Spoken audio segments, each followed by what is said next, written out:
They said the man was seen running to the river, calling out for his children. But when he got there, only the sound of the water answered him. This is the story of Afolabi, a fisherman who lived alone by the river. One evening, while casting his net, he felt a strange heaviness. As he pulled it in, his heart skipped a beat. There was a woman tangled in his net, not a fish. Her beauty was beyond anything he had ever seen, but there was something unsettling in her gaze. "I'm not just a woman," she said softly. "I'm a creature of the river. If you promise to never bring me near fire and never speak of my true nature, I will be your wife." Desperate for companionship, Afolabi agreed. He took the woman, now his wife, back to his home by the river. She was kind, and soon they fell into the rhythm of life. Afolabi never questioned her strange requests to avoid fire, and he kept her secret to his heart. Their love blossomed, and after a while, they had children, 2 boys and a girl. Life seemed perfect, but Afolabi always felt a quiet tension, like something fragile lay beneath the surface of their happiness. As time passed, the people in the village began to notice something odd about Afolabi's wife. She never cooked or sat near the fire with the other women. They whispered among themselves, "Why does she never join the women by the fire?"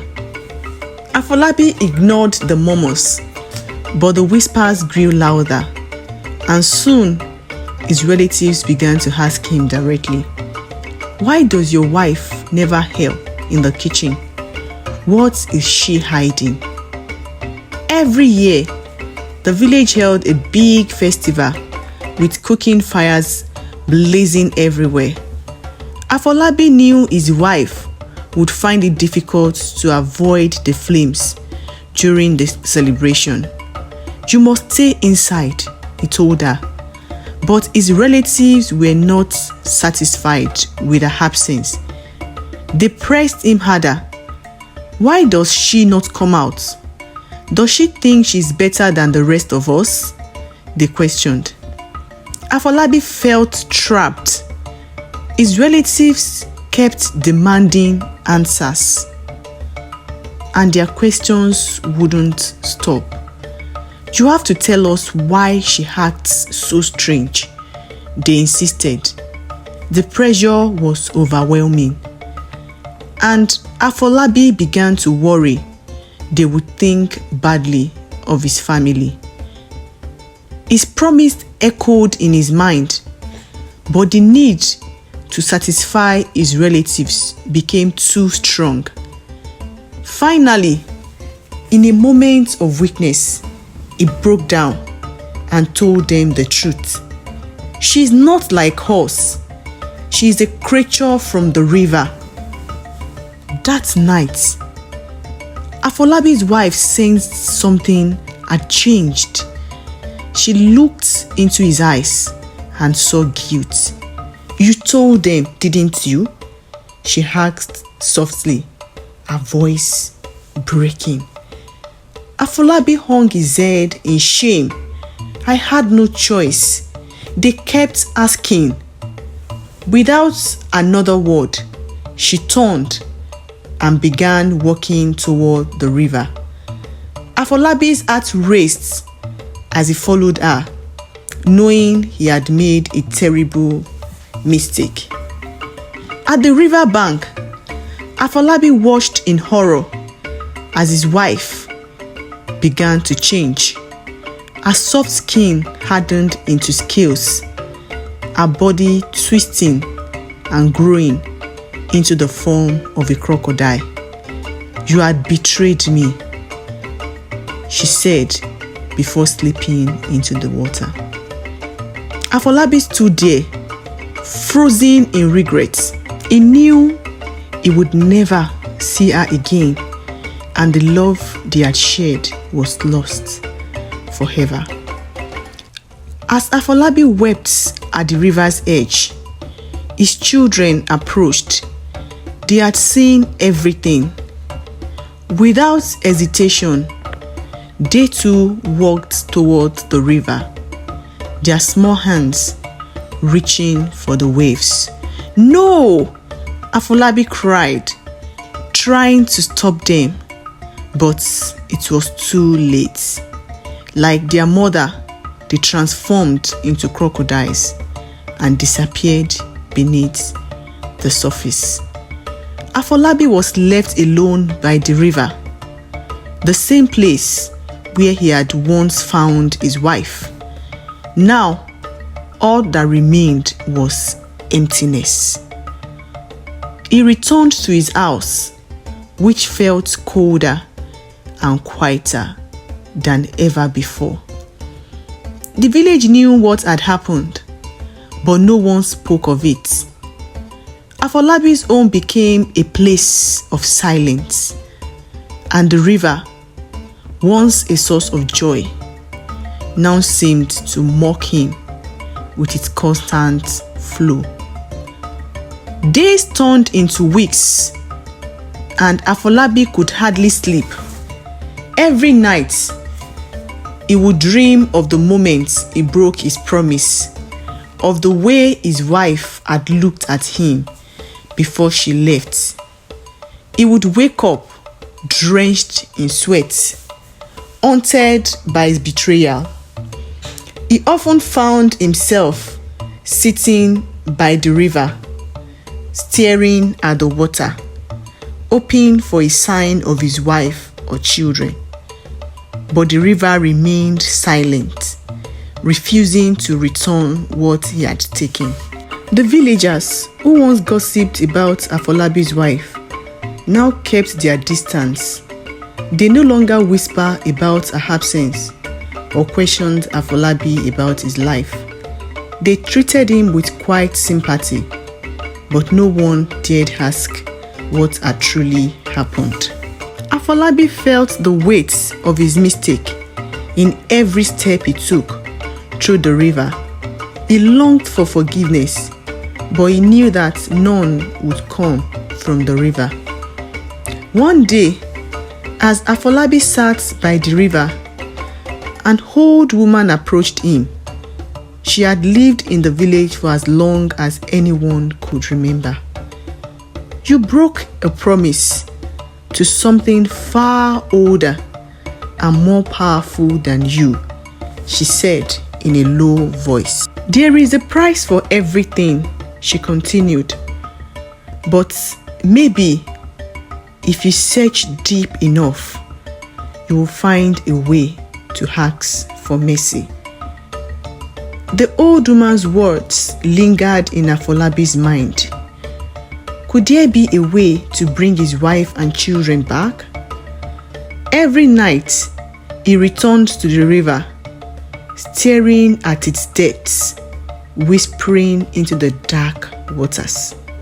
"Please forgive me," he begged. "I was weak. I didn't mean to betray you." But the river stayed silent.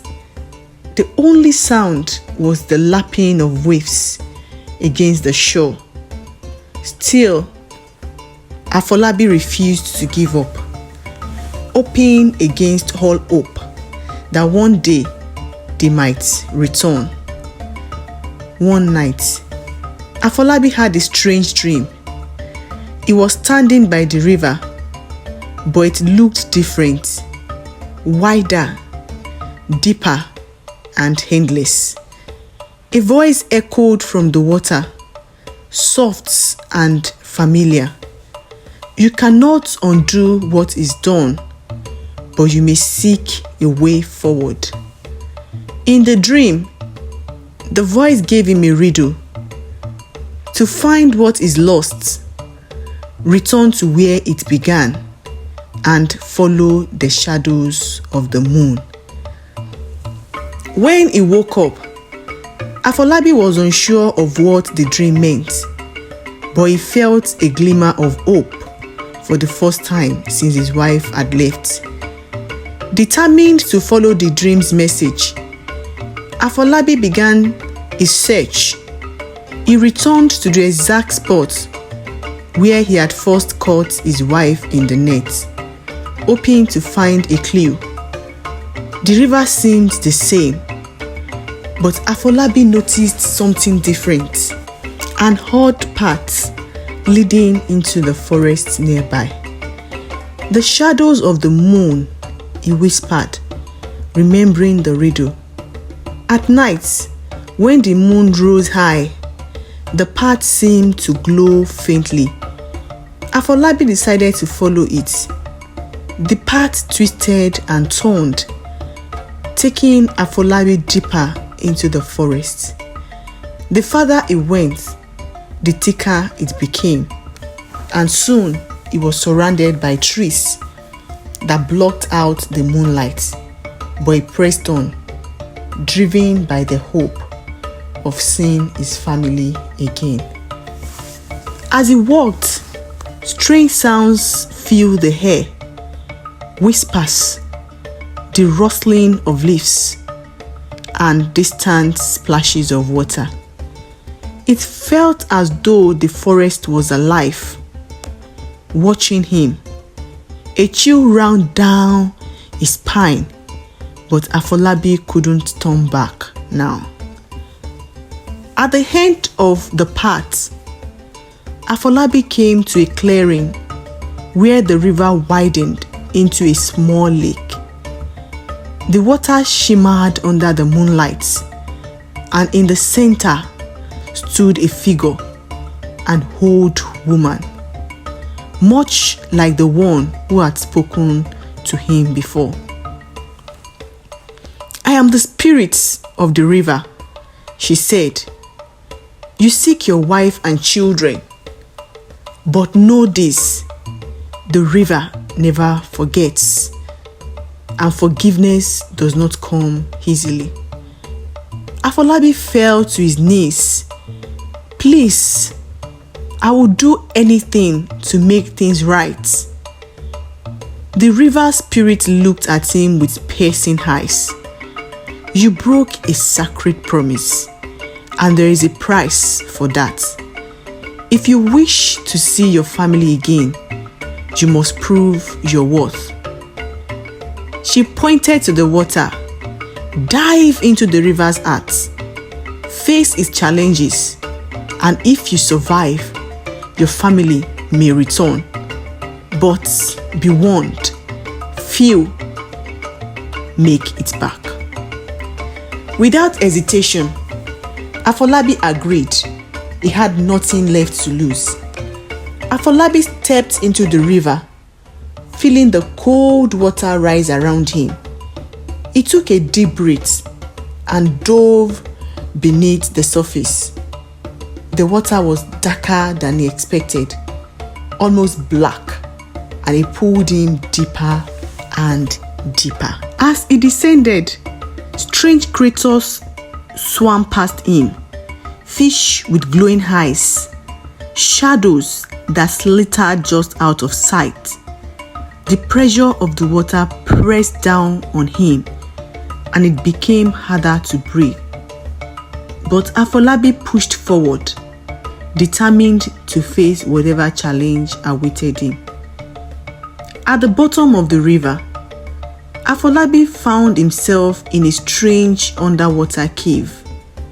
In front of him was a large stone door, and on it was another riddle. To move forward, you must leave behind what weighs you down. Afolabi looked at the door, confused. He had no possession with him, nothing to leave behind.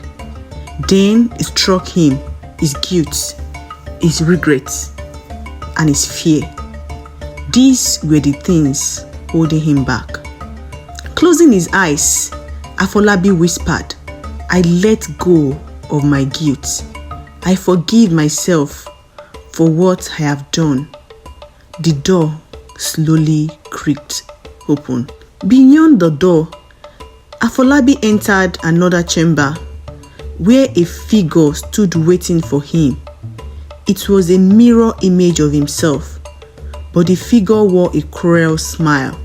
"You failed your family," the figure taunted. "You are weak and unworthy." Afolabi clenched his fists, feeling anger rise in his chest. But he knew this was another test. Instead of fighting back, he looked at the figure and said, "I know I made a mistake, but I will not let my past define me." The figure's smile faded and it disappeared into the water. As Afolabi moved deeper into the cave, the water around him began to boil. He felt the heat rising, burning his skin. The last test he realized was about fire, the very thing his wife had asked him to keep her away from. But now Afolabi understood. Fire represented the truth, the thing he had been too afraid to face. With a steady heart, he walked toward the source of the heat, letting it burn away his fears. When Afolabi emerged from the river, gasping for breath, he found himself back on the shore. But something was different. Standing by the water's edge was his wife, her eyes soft but filled with sadness. "You have faced your trials," she said. "You have shown courage, but the past cannot be undone." Afolabi nodded, tears in his eyes. "I know. I just wanted a chance to say I'm sorry." As Afolabi spoke, his children appeared from the water, still in their crocodile forms. They swam around their mother, their eyes watching him closely. "You have earned this moment," his wife said. "But know this, our time together is short. We cannot stay, but we wanted to see you one last time." Afolabi knelt by the river, his heart heavy. He reached out to touch his children, but they stayed in the water, their forms blending with the river. "I love you," he whispered. His wife nodded, her eyes filled with understanding. "We know," she said softly, "and we forgive you. But we must return to where we belong." With that, they slipped back into the water, their forms fading into the depths of the river. As Afolabi sat by the river, alone once more, the spirit of the river appeared before him. "You have faced your trials, and though your family cannot return to you, the river gives you a gift." She handed him a small shimmery stone. "This stone holds the memory of your family. Whenever you hold it, you will feel their presence." Afolabi returned to the village, the stone clutched tightly into his hand. Though his family was gone, he felt a sense of peace he hadn't felt before. He knew they were still with him in some way, and that was enough. From that day forward, Afolabi dedicated his life to the river, telling his stories to the villagers, teaching them to respect its power. The villagers who once whispered about Afolabi and his wife now listened to him with reverence.